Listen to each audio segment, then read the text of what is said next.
Hey everyone, it's Zionic here, and today we have a raid farm for you. The raid is Heart of Fear, and we're going to be talking about how you can infinitely respawn the trash in this place and what kind of gold you can expect from this farm. Before we start, I do want to point out that I'm doing this farm on my 5 multi-boxed hunter accounts, meaning I'll be doing this farm slightly different than if I were to run it on a solo account. I'll go over the differences later in the video. This farm is great solo, but it's even better multi-boxed. So first, let's talk about the location. Heart of Fear is in Dread Wastes, which is in Pandaria from the Mists expansion.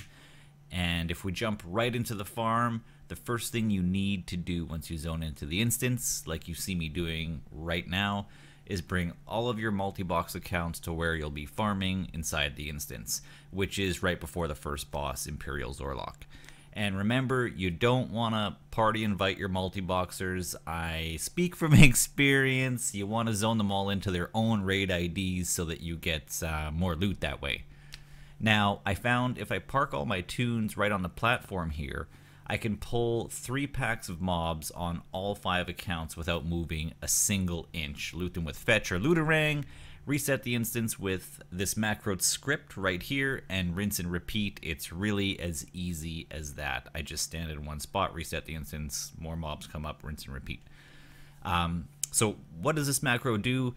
The macro is basically switching the instance between 25-man heroic and 25-man normal, which in turn is resetting the trash, and doing that allows me to infinitely respawn the ads over and over and over again. So, sounds really cool, right?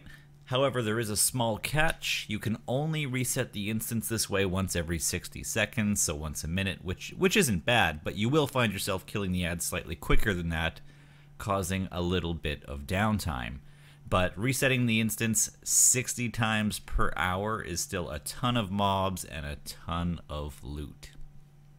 Okay, so what the hell are we even farming in this place? What we're after here is Spirit of Harmony, which we're gonna get by the buttload. Lockboxes, raw gold, and also some random BOEs.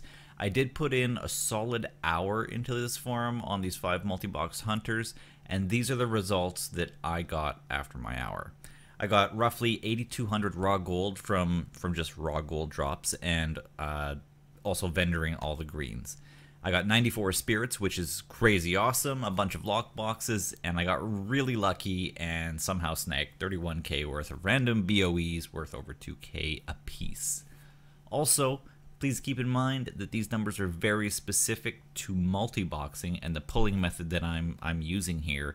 If you're going to be doing this solo, your individual numbers will be higher than any one of my individual hunters here that you see on screen. The reason being is I only pull half the room on my multi-boxers for the ease of keeping them stationary. If I could, I'd pull the whole room on my multi-boxers, but the follow macros just don't work because they're all zoned into their own raid IDs. It'd be too much of a hassle to attempt to move each of the accounts around one by one. I just wouldn't have enough time. My point is, if you single account farm this, since there's plenty of time between the reset timers, you want to run around and pull the whole room, kill more mobs, which you'll get more loot and maximize your gold per hour. Alright, so that was a mouthful.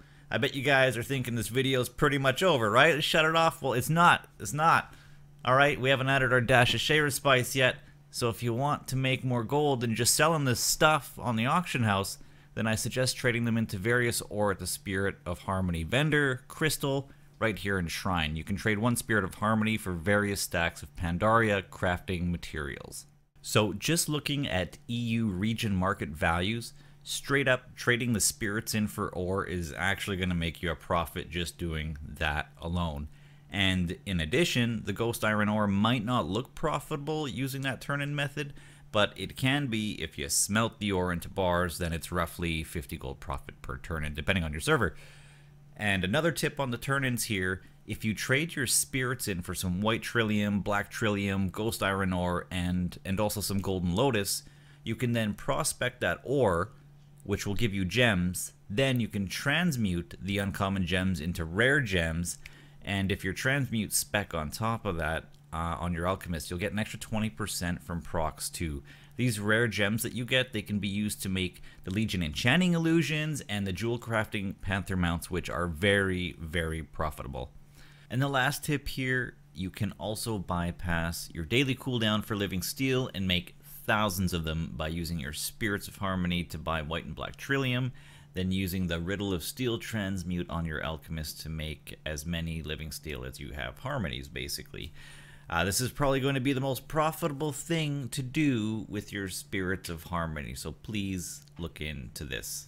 Okay guys, I'd love to hear what you guys think about this spot. I think it's a great option for anyone who needs to get their hands on a ton of Spirit of Harmonies, wants a farming spot that doesn't have competition since you're instanced out, or if you just want a nice change of pace from the normal Legion grind that we're all feeling. I may or may not release more multi-box friendly videos. However, I do multi-box almost everything I farm these days, so there's a good chance that there will be more just like this one. So take it easy, enjoy the rest of your day, please leave a comment, toss a like, or subscribe to our channel. We actually do love reading and answering all of the comments down below. Thanks again, and we'll see you in the next video.